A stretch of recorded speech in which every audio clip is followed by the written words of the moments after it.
Daniel here from the Next Issue Podcast. On today's video, I'll be doing a review for Devil's Reign Omega #1.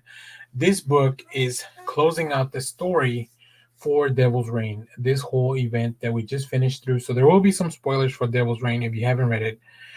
So let me give you a synopsis. And then this book contains 3 different stories. So we'll take a look quickly at the creative teams and then talk about one of the stories because I only have preview art for one of them. But I'll give you a full review for everything. So in the wake of one of the most visceral Marvel stories ever, New York City stands remade and reforged, if not in Wilson Fisk's image, then at very least in his spirit. After a battle that nearly tore the city and its citizens apart, New York superheroes have no choice but to try to adapt to the new and dangerous paradigm they find themselves operating under, with 8 million people turned against them. The shocking outcome of Marvel's NYC mayoral race, the fate of Elektra as the woman without fear, and more exciting developments will emerge from the ashes of Kingpin's takeover. Let's take a look at those creative teams that I talked about here. So in the first story, Fall and Rise, this one's written by Chip Zdarsky with art by Rafael deLatorre, colors by Federico Blee. The first 2 stories have letters by Clayton Cowles. The next story is called Mayor for Hire by Rodney Barnes, written by Rodney Barnes, with art by Guillermo and colors by Dijjo Lima.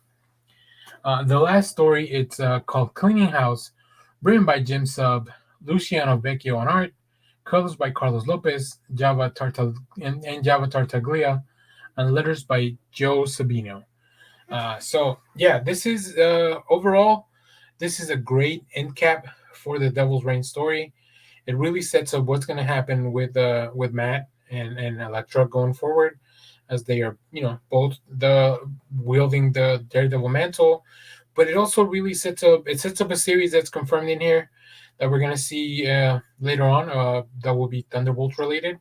And then it also sets up some kind of storyline for Luke Cage going forward as the mayor of New York. Really, that's a really interesting development here.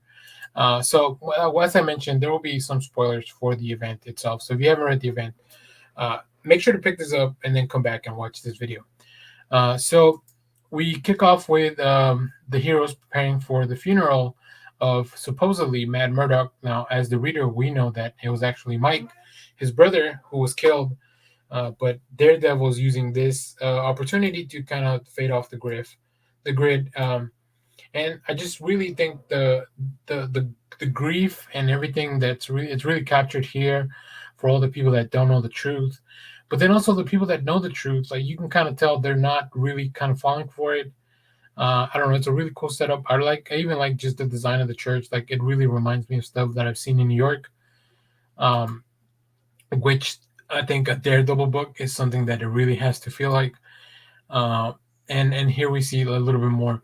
Now, like I said, I don't have a lot of preview art for anything past the main funeral scene. So let's talk a little bit about the other two stories. So I really like what they've set up with the lack of respect that the citizens and even civil servants, the police force, anybody that used to work for Fisk, how little they care about pretty much respecting the superheroes, including the new mayor of New York, which is Luke Cage, right? They show him deference because it is still part of their job, but that's going to be tough going forward. And then in the next story, we do see that one of the purple children still has their power, and now they kind of have to go through this like adoption system. But what does that look like for somebody that's superpowered? Unfortunately, like in the real world, adoption is tough, and the foster care system is just tough in it. So we see kind of where that goes. So I think the second story sets up the Thunderbolts book that's going to be coming out in the future. But I think the third story, even though there's no preview for any specific book, I think we will get some kind of Heroes for Hire book in the future, which I would be really happy to see.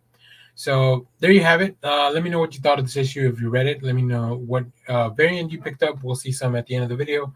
And as always, thanks for watching, everyone. Remember to share, like, subscribe. Hit the bell so you know when we go live. That is most Sundays, 10 a.m. Central Standard Time. And stay tuned because we have more comic reviews, trailer reactions, TV recaps, all that fun stuff here on the channel. And as always, thanks for watching, everyone. Bye bye.